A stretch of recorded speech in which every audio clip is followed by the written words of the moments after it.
What is going on, everybody? My name is Dr. Fixit. Today, in this video, we will be going over a rebuild of a Weber 3236 DGV carburetor. This carburetor goes on my project car, my 1977 MGB. If you'd like to see the first episode, be sure to look down below for that link. Otherwise, let's jump straight into it. As you can see by the pictures, this carburetor has definitely seen some better days. It's even worse than it looks on the inside. The car was not running properly, so I knew it had to do something with the carburetor. If you take a closer look, the accelerator pump is not even in the right orientation. In fact, someone put some sort of nasty gunk as a gasket, I assume, for this assembly. Let's begin the teardown.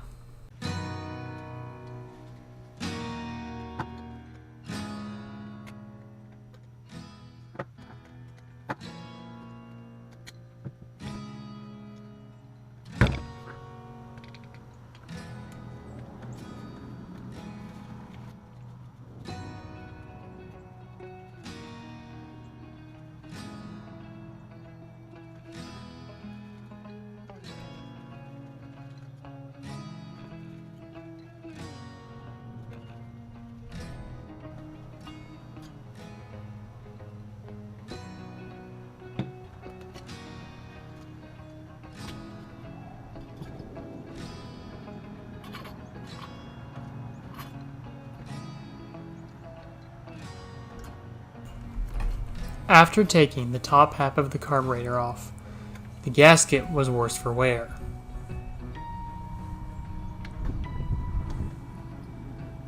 As you can see inside, it doesn't look very promising.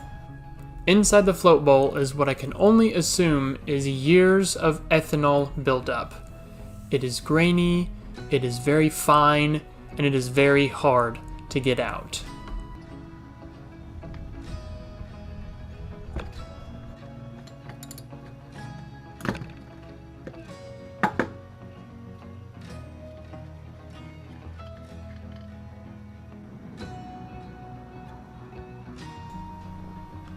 Yep, that's the strainer. Completely and utterly clogged up. No wonder I could not get the MG to run.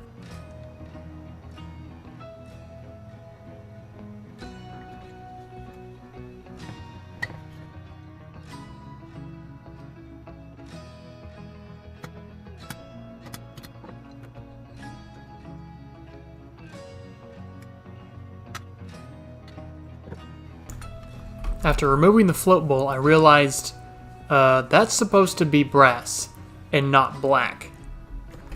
My hope continued to dwindle as I dug deeper and deeper into this carburetor. It was just a mess.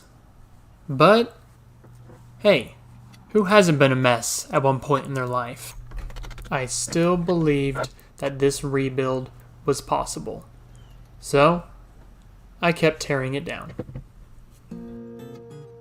Here I am making a diagram of all of the emulsion tubes and jets. I highly recommend you do this so you don't get them mixed up later on. I cross-reference this with a diagram, as you can see, so that I can make sure that they're all in the right spots.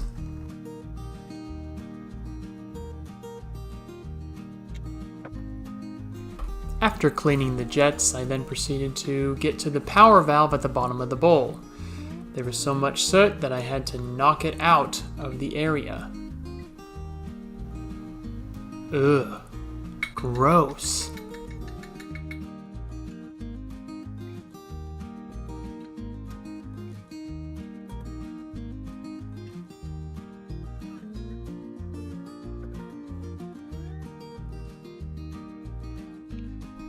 Couple taps on the top of a screwdriver allowed me to pull the power valve out. And of course, it was clogged. Really clogged. Next, I removed the emulsion tubes. One of them took a little bit of coaxing, but after a couple taps, or maybe a lot of taps, it came right out. There were 2 more jets on either side of the carburetor. After removing them, that's all the jets. Moving on to the mechanical assembly, which drives the primary and secondary throttle shafts, I began to take them apart.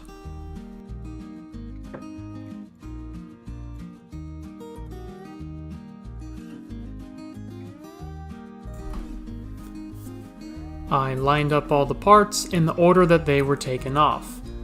This makes it a lot easier to put it back together.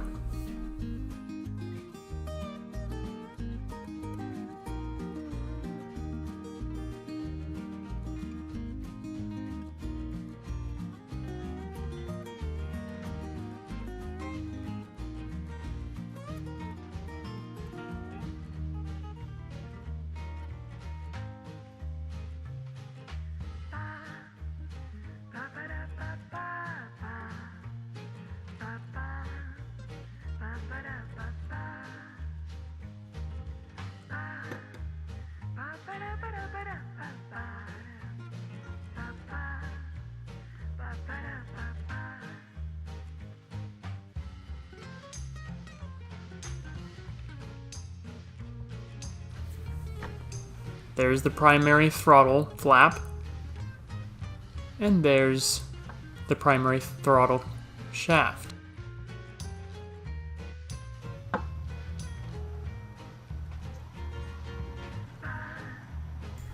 Moving on to the secondary throttle shaft, it was a bit trickier.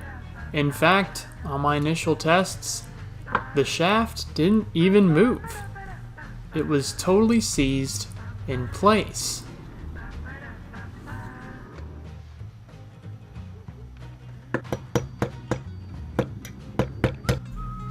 I'll mention again here that this is the accelerator pump. Someone tried to make their own gasket, and of course it was in the complete wrong orientation. I'll be sure to reorient it correctly during reassembly.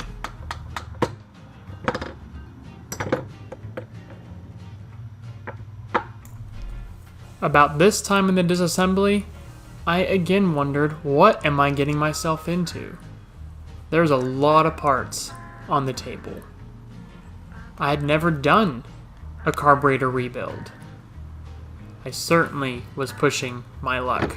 The next thing to do is to clean the major parts. Here I am soaking the major parts in diluted pine sol. I did all of the scrubbing off camera because that's pretty boring. Alright guys, so we're in the home stretch of this carburetor rebuild. I've hit a snag. There's a little hole here at the bottom of the, I think it's called the power valve. And this little hole, you can't even see it on the camera, but it goes from here, and then it runs to this area where a jet is. And I think it's completely clogged. Then I've got to clean the jets and things like that themselves, and then I can finally put everything back together. So I'm gonna go ahead and film this next part to show you what I'm doing, and then we'll go from there.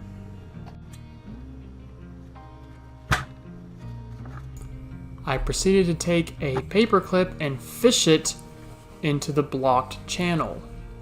I do not recommend doing this because you could probably damage the carburetor.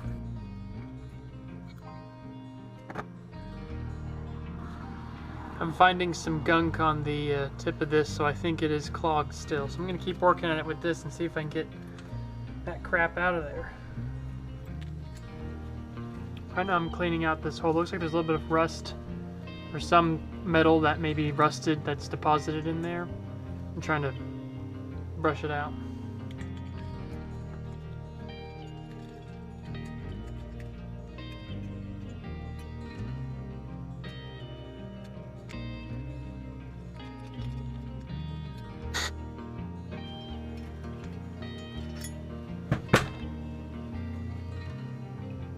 Uh-oh, found another blockage.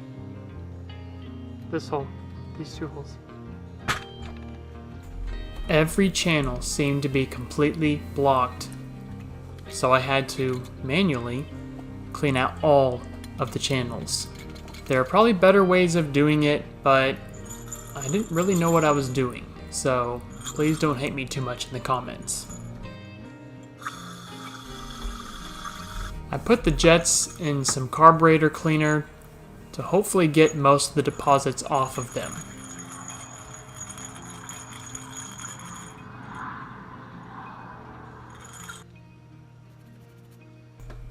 Each piece also got a nice scrubbing down with a toothbrush.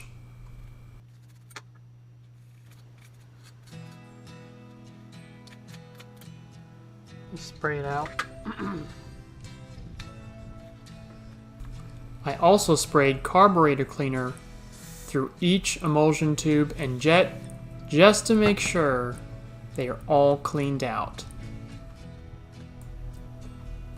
I had to use my handy paper clip to clean out all of the emulsion tubes because the carburetor cleaner was not getting it well enough. Here in a second, you will see the whole carburetor reassembled.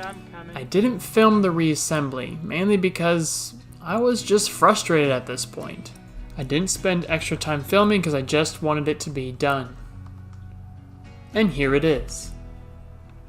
A beautiful, refurbished, rebuilt 3236 Weber carburetor.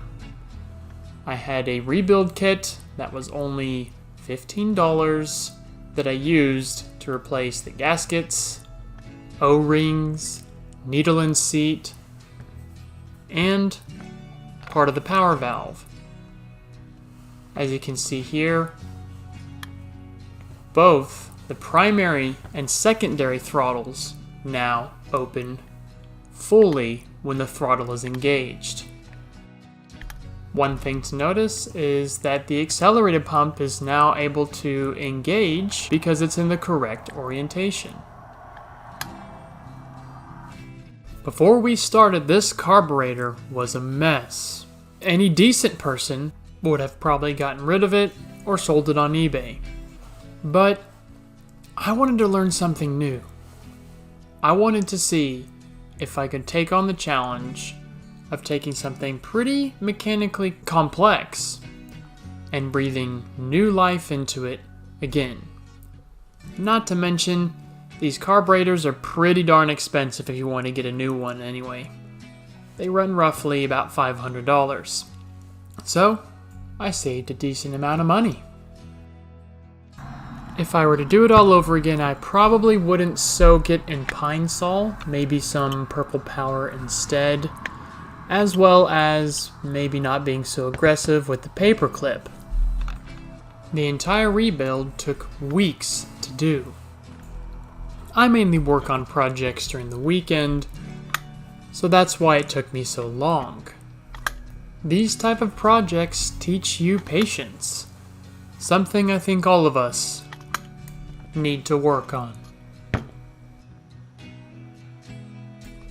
And there you have it, a fully rebuilt 3236 Weber DGV carburetor.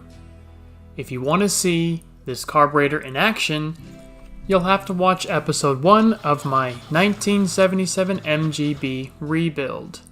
Leave a comment below if you have any suggestions for future carburetor rebuilds. I really hope you guys enjoyed this. For now, we can definitely call this one fixed!